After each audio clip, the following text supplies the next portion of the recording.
চোখের পলকে সব শেষ হয়ে গেল। মধ্যম মাঝিগাছা ভূঁইয়াবাড়ি মোহাম্মদ জাহিদুল ইসলামের বাড়িতে আগুন লেগে সব পুড়ে ছারখার হয়ে গেছে। ঘরে যাবতীয় যত মালামাল আছে, কোনো মালামালই রক্ষা পেল না। কোথা থেকে কিভাবে আগুন লাগছে তা এখনো জানা যায়নি, তবে কাছের মালগুলা সবগুলোই পুড়ে ছারখার হয়ে গেছে।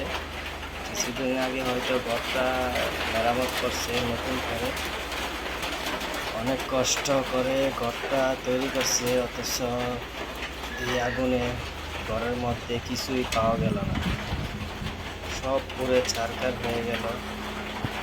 আল্লাহ তাদেরকে ধৈর্য ধারণ করার জন্য তৌফিক দান করে, এটি কামনা করছি।